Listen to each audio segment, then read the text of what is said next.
பக்கட்டும் Kanimozhi MP எங்கேயா, கனிமொழி எங்கேயா அப்படின்னு நாலா பக்கட்டும் மக்கள் கேட்க தொடங்குறதுனால வேற வழியே இல்லாம கனிமொழி தூத்துக்குடிக்கு வந்திருக்காங்கல்ல, மக்கள் வர வச்சிருக்காங்க.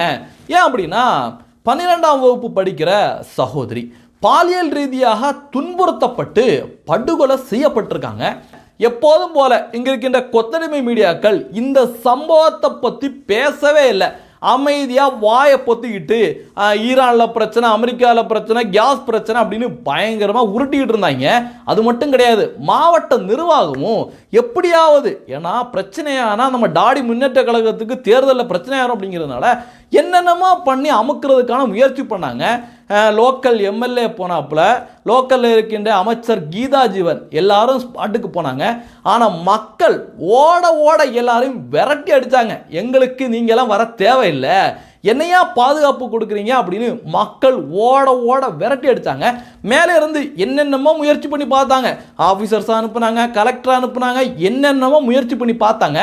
ஆனால் மக்கள் அதுக்கெல்லாம் மசியவே இல்லை. அது மட்டும் கிடையாது, தூத்துக்குடி முழுக்க ஒரு போஸ்டர் அடிச்சு விட்டுனாங்க. என்ன அப்படின்னு பார்த்தீங்கன்னா, விளாத்திக்குளம் எங்கே இருக்கு? தூத்துக்குடி மாவட்டத்தில் இருக்கு. தூத்துக்குடியோட எம்பி யாரு? கனிமொழி. மணிப்பூருக்கு விளக்கு பிடித்த கனிமொழிக்கு, நல்லா கேட்டுக்கோங்க, மணிப்பூருக்கு விளக்கு பிடித்த கனிமொழிக்கு இந்த விளாத்திக்குளம் எங்க இருக்குன்னு தெரியல பாத்தியா அப்படின்னு முரட்டு சம்பவம். தூத்துக்குடி மக்களுக்கு இப்பதான் சூடு சொரணம் வந்திருக்கு. முரட்டு சம்பவத்தை பண்ணோன்ன வேற வழியே இல்லாம கனிமொழி அவர்கள் இன்னைக்கு தூத்துக்குடிக்கு வந்திருக்காங்க. வந்த உடனே மக்கள் கடும் கோவத்தோட தரமான சம்பவத்தை பண்ணியிருக்காங்க.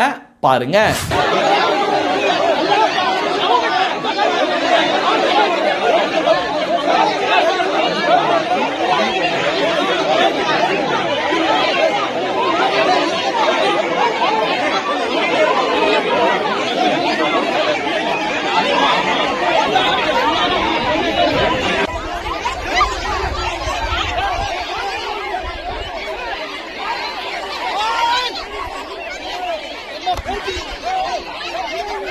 அக்கா கனிமொழி அவர்களுக்கு 2026 சட்டமன்ற தேர்தலோட ரிசல்ட்டை தூத்துக்குடி மக்கள் கண்ணு முன்னாடி காட்டிட்டாங்க. எங்க வந்தீங்க? 2 நாளாச்சு. ஒட்டுமொத்த தமிழகமே சோகமா இருந்துட்டு இருக்கு. இப்படி சட்டம் ஒழுங்கு பிரச்சனையா இருக்க, பெண்களுக்கு பாதுகாப்பு இல்லையா அப்படின்னு மக்கள் எல்லாம் கேள்வி கேட்டுட்டு இருக்காங்க. 2 நாள் எங்க போனீங்க? 2 நாளாச்சு. இதுவரைக்கும் குற்றவாளியை கைது பண்ணல.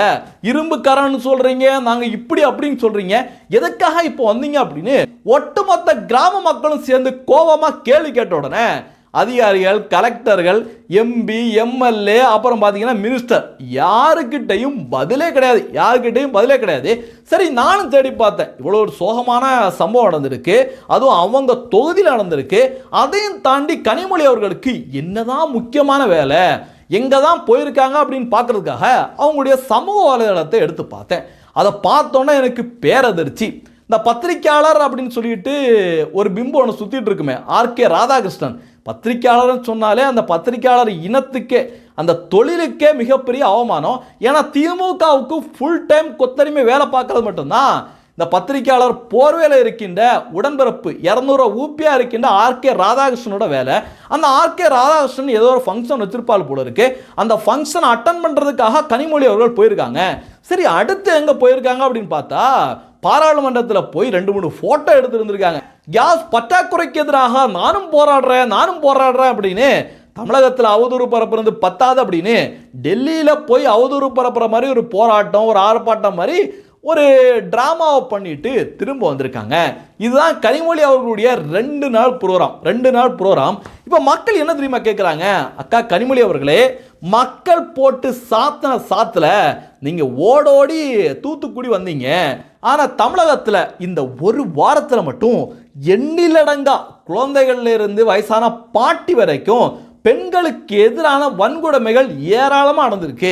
அங்கெல்லாம் நீங்கள் போவீங்களா அப்படின்னு கேள்வி எழுப்பியிருக்காங்க. படிக்கிறேன் கேளுங்க.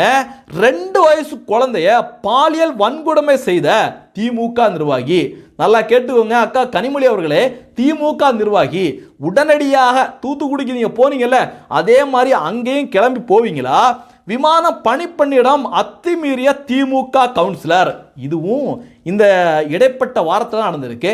அங்கேயும் கனிமொழி அவர்கள் போய் அவங்க வீட்டுக்கு ஆதரவு தெரிவிப்பாங்களா, நான் இருக்கேன் அப்படின்னு சொல்லுவாங்களா அப்படின்னு சாமானிய மனிதர்கள் இன்னைக்கு கேள்வி எழுப்பிட்டு வராங்க. நாமக்கல்ல 7 வயது சிறுமி கடத்தப்பட்டு பாலியல் வன்கொடுமை. இங்கேயும் கனிமொழி அவர்கள் போவாங்களா அப்படிங்கிற கேள்வி இன்னைக்கு எழுந்திருக்கு. கிருஷ்ணகிரியில 70 வயது முதியவரை கொன்று அவருடைய 60 வயது மனைவிக்கு பாலியல் ரீதியாக துன்புறுத்தலை கொடுத்திருக்காங்க. அங்கேயும் அக்கா கனிமொழி அவர்கள் போவாங்களா அப்படின்னு கேள்வி எழுந்திருக்கு. இன்னும் லிஸ்ட் நீண்டுகிட்டே போகுதுங்க. மதுராந்தகத்தில் மது போதையில் இருந்த போதை ஆசாமிகளால் கூட்டு பாலியல் வன்கொடுமைக்கு உள்ளான 14 வயசு சிறுமி. இந்த பிரச்சனைக்கெல்லாம் திமுக காரவங்களே பல சேட்டைகளை பண்ணியிருக்காங்க. 2 வயசு குழந்தையிலிருந்து 70 வயசு பாட்டி வரைக்கும் தமிழகத்தில் திமுக ஆட்சியில் எந்தவித பாதுகாப்பும் கிடையாது. இவங்களுடைய வீட்டுக்கெல்லாம் கனிமொழி அவர்கள் போவாங்களா அப்படிங்கிற கேள்வி இன்னைக்கு தமிழக மக்கள் மத்தியில் எழுந்திருக்கு. ஏன்னா தூத்துக்குடிக்கு அவங்களா ஓடி போல மக்கள் அங்க போக வச்சிருக்காங்க. சாலை மறியல், கனிமொழி எங்க அப்படிங்கிற கேள்விகள் ஊர் ஊரா போஸ்டர் அடிச்சு ஒட்டுறது. நீங்க மணிப்பூருக்கு விளக்கு பிடித்தீங்களே, இதே மாதிரி தூத்துக்குடிக்கு விளக்கு பிடிப்பீங்களா? தூத்துக்குடி பெண்களுக்காக, தாய்மார்களுக்காக விளக்கு பிடிப்பீங்களா அப்படின்னு தூத்துக்குடி மக்களோட தைரியமான கேள்விகளால அங்க போக வேண்டிய கட்டாயம் கனிமொழி அவர்களுக்கு ஏற்பட்டிருக்கு. இல்லைனா எங்கேயும் போயிருக்க மாட்டாங்க. இவ்வளோ பிரச்சனை, திமுக காரனே அத்துமீறல் பண்ணியிருக்கா 2 வயசு சிறுமிகிட்ட. அங்கேயே போல இவங்க வேற ஸ்கூல் படிக்கிற சகோதரி, அங்க போவாங்களா? வேற வழி இல்லாம தான் போயிருக்காங்க. ஆனா இப்படி போய் அங்க அசிங்கப்பட்ட உடனே, தூத்துக்குடியில் அசிங்கப்பட்ட உடனே திமுகவோட அல்லக்கைகள் என்ன தெரியுமா முட்டு கொடுக்குறாங்க? படிக்கிறேன் கேளுங்க, படு கேவலமா இருக்கு. பாதிப்பை உணர்ந்து பாதிக்கப்பட்டவரை சந்தித்து அவர்கள் கேள்விகளுக்கு பதிலளித்து ஆறுதல் சொல்லும் அரசியல் தான் நான் உங்களுடன் இருக்கின்றேன் என்ற நம்பிக்கையை மக்களிடையே விதைக்கும் அப்படின்னு திமுக காரன் ஒருத்தவன் மனசாட்சியே இல்லாமல் முட்டு கொடுத்துருக்கான். ஏண்டா டேய், இவ்வளோ பிரச்சனைகள், தினம் தினம் பெண்களுக்கு எதிரான அத்துமீறல் நடக்குது. அங்கெல்லாம் கனிமொழி ஓடோடி போகிறாங்களா, இல்லை திமுகவோட அமைச்சர் ஓடோடி போகிறாங்களா, இல்லை முதலமைச்சர் ஸ்டாலின் தான் ஏடிஎம்கே ஆட்சியில் என்ன பிணந்தின்னும் சாத்திரங்களா என்னவோ போட்டார்ல, அதே மாதிரி பதிவுகள் போடுறாரா? ஒன்றுமே கிடையாது. அதுலேயும் பார்த்தீங்கன்னா இவ்வளோ பெரிய பிரச்சனை நடந்துகிட்டு இருக்கு. நானும் பார்த்தேன் முதலமைச்சர் ஸ்டாலின் அவர்கள் என்ன பண்ணிட்டு இருக்காரு அப்படின்னு நானும் வாட்ச் பண்ணேன். இப்போ கனிமொழி அவர்களை தூத்துக்குடியில் மக்கள் கேள்வி கேட்டு விரட்டி அடித்தாங்கல்ல, அதே சமயத்தில் முதலமைச்சர் ஸ்டாலின் என்ன தெரியுமா பண்ணிட்டு இருந்தாரு?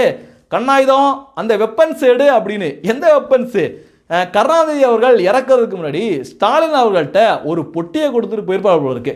மகனே, நம்ம திமுக ஆட்சியை மக்கள் காரி துப்பி செருப்பால் அடித்து மக்கள் ஓட ஓட விரட்டுற நேரத்தில் முச்சந்தியில் வேற வழியே இல்லைனா இந்த பொட்டியை திறந்து பாரு, உனக்கு ஹிந்தி எதிர்ப்பு அப்படிங்கிற ஆயுதம் இருக்கு அப்படின்னு கருணாநிதி சொல்லியிருப்பார் போல இருக்கு.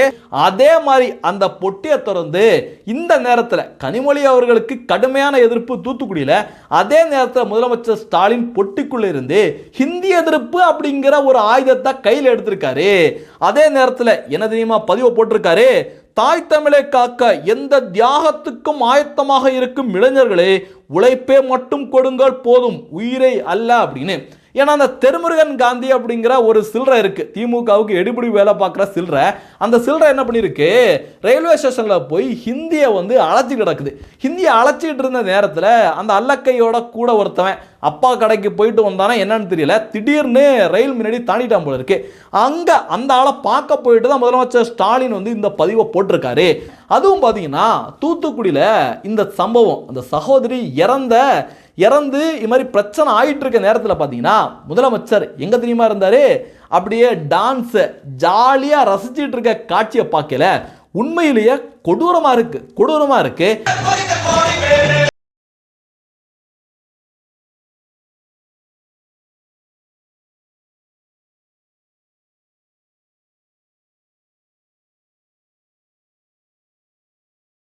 அதுலேயும் பார்த்தீங்கன்னா எவனோ ஒரு 200 ரூபா ஊப்பி முதலமைச்சரோட மனசில் ஆழமாக நம்ப வச்சிருக்கான். நீங்கள் இப்படி செஞ்சிட்டீங்கன்னா நமக்கு வெற்றி தான், அதை மக்கள் ரசிக்கிறாங்க, நீங்கள் இப்படி ஒரு வாட்டி செஞ்சாலே வெற்றி தானாக வரும் தலைவரை. ஏகப்பட்ட பிரச்சனை இருந்தாலும் நம்ம இப்படி பண்ணாலே போதும் அப்படின்னு எவனோ ஒருத்தன் நம்ப வச்சிருப்பான் போல இருக்கு. எங்க போனாலும் இதே மாதிரி கர்மம் பிடிச்ச ஆக்ஷனை செஞ்சு காட்டிட்டு இருக்காரு. இந்த ஆக்ஷனை பார்த்தாலே தமிழக மக்களுக்கு பயமா இருக்கு. என்ன தெரியுமா சொல்றாங்க? கஜானாவை முடிச்சிட்டேன், தமிழக மக்களோட வாழ்வுரிமையை முடிச்சிட்டேன், தமிழகத்தை முடிச்சிட்டேன், சட்ட ஒழுங்கை முடிச்சிட்டேன் அப்படின்னு அவர் ஒவ்வொரு வாட்டி இப்படி செய்யலையும் மக்கள் பல கற்பனை பண்ணிட்டு இருக்காங்க. ஆனா திமுக நினைக்கிற கற்பனை கிடையாது அப்படிங்கிறது தான் உண்மை. நேத்து கூட இவ்வளவு பிரச்சனை அடக்கையிலையும் இதே மாதிரி ஒரு நிகழ்ச்சியில பண்ணிட்டு இருக்கிறத பார்த்து மக்கள் காரி காரி துப்பிட்டு இருக்காங்க. அதுலயும் பாத்தீங்கன்னா விளாத்திக்குள சம்பவத்துல முதலமைச்சர் ஸ்டாலின் அவர்களுடைய கண்ட்ரோலில் இருக்கின்ற காவல்துறை எந்த மாதிரி அநாகரிகமா நடந்திருக்காங்க அப்படிங்கிறத ஒரு சகோதரர் கதற சொல்லியிருக்காரு பாருங்க. 2 நாளைக்கு முன்னே காணும் பொண்ணு 6 மணிலேருந்து காணும் சொல்லிட்டு நேற்று அன்னைக்கு இரவு 7 மணிக்கு இதில் போய் அவங்க பெற்றோர் வந்து புகார் கொடுக்காங்க. அந்த புகாரை உங்கள் சிறுமி அது வந்து 18 வயது கீழே உள்ள சிறுமி நீங்கள் மகளிர் காவல் நிலையத்துக்கு போகணும் அப்படின்னு சொல்லி புகாரை மாற்றி விடும் போது அவங்க விளாத்திக்குளத்துக்கு போகிறாங்க. அந்த அம்மா என்ன சொல்கிறாங்கன்னா இப்போ நேற்று இந்த ஓசூரில் 2 வயசு பொண்ணை ரேப் பண்ணியிருக்காங்க, செங்கல்பட்டில் 16 வயசு பொண்ணை ரேப் பண்ணிருக்காங்க. அந்த நோக்கத்தில் இந்த காவல்துறை விசாரிக்கல. இந்த உங்க பொண்ணு யாரு கடத்திட்டு போயிருப்பா அப்படின்னு நோக்கத்தில் உங்க பொண்ணு ஓடி போயிருக்கலாம். மைனர் பொண்ணு ஓடி போயிருப்பா உங்க பொண்ணு அப்படின்னு சொல்லி கம்ப்ளைண்ட் கொடுங்க. காலையில் 10 மணிக்கு வாங்க அப்படின்னு சொல்லி அனுப்பி விடுறாங்க அந்த அம்மா. இதுவே இந்த ரேப் எல்லாம் அவங்க கணக்கில் எடுத்து 2 நாள்ல 5 ரேப்புக்கு மேலே நடந்திருக்கு தமிழ்நாட்டில் சொல்லிட்டு அவங்க கணக்கில் எடுத்து விசாரிச்சிருந்தா இந்த பொண்ணு உயிரை காப்பாற்றிருக்கலாம். அன்னைக்கு நைட்டே காவல்துறையோ எஸ்பி சாரோ நேரடியாக தலையிட்டு பொண்ணு உயிரை காப்பாற்றிருக்கலாம். ஆனால் இவங்க உங்கள் பொண்ணு ஓடி போயிருப்பா, நீங்கள் வேற இடம் வேணா தேடி பாருங்க, இல்லை காலையில் 10 மணிக்கு வந்து கம்ப்ளைண்ட் கொடுங்க அப்படின்னு சொன்னதுனால இவங்க இந்த பொண்ணை இழந்துட்டாங்க. எவ்வளோ கொடூரம் பார்த்தீங்களா? நம்ம தமிழகத்தில் முதலமைச்சரோட நேரடி கண்ட்ரோலில் இருக்கின்ற காவல்துறையோட லட்சணமே இந்த அளவுக்கு மோசமாக இருக்கு. அப்போ மற்ற துறையெல்லாம் சொல்லவே வேண்டாம். முதலமைச்சர் சொல்கிற மாதிரி எல்லாத்தையும் முடிச்சுட்டாங்க அப்படின்னு நம்மளுக்கே ரொம்ப எளிமையாக புரிஞ்சுக்க முடியும். அதுவும் பார்த்தீங்கன்னா ஏடிஎம்கே ஆட்சியில் இப்படி ஏதாவது ஒரு பிரச்சனை, எங்கேயாவது ஒரு பிரச்சனை நடந்தாலே இங்கே இருக்கின்ற அல்ற சொல்கிறீங்க, குறிப்பாக திருமாவளவன், இந்த உண்டல் கம்யூனிஸ்டெலாம் இருக்காங்கல்ல, அப்படியே ரோட்டில் உருண்டு பெறல்வாங்க. ஐயோ முடியலை அப்படின்னு பெட்ரோல்கள்லாம் எடுத்துகிட்டு வருவாங்க, தீ குளிக்க போகிறாங்க, ஐயோ பயங்கரமாக பேசுவாங்க. ஆனால் இந்த பிரச்சனை தமிழகத்தில் ஒரு வாரத்தில் இவ்வளோ பெரிய பிரச்சனைகள் நடந்திருக்கு. ஒருத்தன் கூட ஒரு பய கூட வாயை திறக்கலை. ஆனால் நம்ம ஆண்டவர் கமலஹாசன் மட்டும் வாயை திறந்திருக்காரு. படிக்கிறேன் கேளுங்க. பெண்களை குழந்தைகளை பாதுகாக்க முடியாத சமூகத்தை நாகரிக சமூகமாகவே கருத முடியாது. அவர்கள் அச்சுறுத்தப்படும் சூழலில் எந்த வளர்ச்சிக்கும் அர்த்தம் இல்லை, எந்த பேச்சுக்கும் பொருளும் இல்லை. எங்கேயா அது? நானும் நினைச்சேன் இந்த சட்டம் ஒழுங்கு மிகவும் மோசமா இருக்கு, உடனடியாக காவல்துறை கடுமையான நடவடிக்கை எடுக்கணும். திமுக ஆட்சி சரியில்லைன்னு சொல்ல வேண்டாம், காவல்துறை மீதாவது பழிய போட்டு பேசுவார்னு நினைச்சா சம்பந்தமே இல்லாம பேசி வச்சிருக்காங்க. இப்படி கமலஹாசன் பேசின உடனே மக்கள் காரி துப்ப தொடங்கிட்டாங்க. ஒருத்தர் என்ன சொல்லியிருக்காரு பாருங்க, பாலியல் வன்கொடுமைக்கு எதிராக எதிர்ப்பு தெரிவிக்க தைரியம் இல்லாத கோலனி, உனக்கெல்லாம் ஒரு எம்பி சீட்டு, கோபாலபுர அடிமையா அப்படின்னு பேசியிருக்காரு. இன்னொருத்தர் பாருங்க, நேரா போய் ஸ்டாலினுக்கு புரியுற மாதிரி சொல்லிட்டு வா அப்படின்னு அட்வைஸ் பண்ணியிருக்காரு. ஆனால் ஒருத்தர் சொல்லியிருக்காரு பாருங்க, அவர் கமலஹாசன் ரசிகர் போல இருக்கு, உக்கரமாயிட்டாரு. திமுக கூட்டணியில் இருந்து கொண்டு யோக்கியனை போல பேசக்கூடாது. தமிழகத்தின் ஸ்டாலின் தான் சட்டம் ஒழுங்குக்கு அவர் தான் பொறுப்பு. நீ ஸ்டாலினை கண்டிக்க வேண்டும். முதுகெலும்பற்ற உனக்கு எதுக்குடா சமூக அக்கறை? உனக்கு போய் இவ்வளோ காலம் ரசிகனாய் இருந்ததுக்கு வெக்கப்படுகின்றேன், போடா சாக்கடை புழுவே அப்படின்னு கடும் கோபத்தோட இந்த மலஹாசனை வச்சு செஞ்சிருக்காரு. ஆனால் இப்படிப்பட்ட நேரத்திலையும் முதலமைச்சர் ஸ்டாலின் அவர்களுடைய சமீபத்திய ஒரு வீடியோ ஒன்று பார்த்தேன். உண்மையிலேயே மனசாட்சி உள்ள யாராலையுமே, சூடு சொர்ண வெக்கம் உள்ள யாராலையுமே அது மாதிரி பேச முடியாது. பாருங்க. ஆயிரக்கணக்கான பெண்கள் கூடியிருக்கக்கூடிய இந்த மாநாட்டு மேடையிலே நின்று கொண்டு நான் தலை நிமிர்ந்து சொல்லுகிறேன், இந்திய மாநிலங்களிலேயே பெண்களுக்கு பாதுகாப்பான மாநிலம் எங்க தமிழ்நாடு தான். அடிச்சு சொல்றேன். எப்படி சிரிக்கிறது இல்ல அழுவுறதா ஒண்ணுமே புரியலைங்க. இவ்வளோ சம்பவங்கள் நடக்குது, கொடூரங்கள் நடக்குது. நம்ம வீட்டு பெண்கள், யார் வீட்டு பெண்களாக இருக்கட்டும், திமுக காரன் வீட்டு பெண்களே வெளியில் போகிறதுக்கு அவ்வளோ பெரிய பிரச்சனை, அவ்வளோ கொடூரங்கள் நடக்குது. இதுக்கு எல்லாம் காரணம், மூல காரணம் என்ன அப்படின்னு பார்த்தீங்கன்னா சட்டம் ஒழுங்கு சரியில்லை. அப்புறம் பார்த்தீங்கன்னா எங்கே பார்த்தாலும் போதைப் பொருட்கள் சரளமாக கிடைக்குது. ஆனால் எல்லாம் இவ்வளோ கொடூரமாக சாக்கடையாக இருந்துகிட்டு இருக்கு. ஆனால் கொஞ்சம் கூட அதுக்கு எனக்கும் சம்பந்தமே இல்லை, நான் வேற எங்கேயோ வாழ்ந்துட்டு இருக்கேன் அப்படிங்கிற மாதிரி முதலமைச்சர் ஸ்டாலின் அவருடைய இந்த பேச்சு உண்மையிலே கொடூரங்க, உண்மையிலே கொடூரம். 2026 சட்டமன்ற தேர்தலில் தமிழக மக்கள் தீர்க்கமாக ஒரு முடிவு எடுக்கலைன்னா நிச்சயமாக தமிழ்நாடு எங்கே போய் முடிய போதோ அப்படின்னு நிறைய பேர் இன்னைக்கு கவலைகளை வெளிப்படுத்திட்டு வராங்க. இந்த தகவல்களை பற்றி நீங்கள் என்ன நினைக்கிறீங்க அப்படிங்கிறதையும் பதிவு பண்ணுங்கள். நன்றி, ஜெய்ஹிந்த், வந்தே மதரம். தேசியவாதிகள் அனைவருக்கும் வணக்கம். நம்முடைய பாரத் வாஸ் சேனலுக்கு நீங்கள் ஏதாவது உதவி பண்ணணும் அப்படின்னு நினச்சிங்கன்னா டிஸ்கிரிப்ஷனில் டீட்டெயில் கொடுத்துருக்கேன். நன்றி.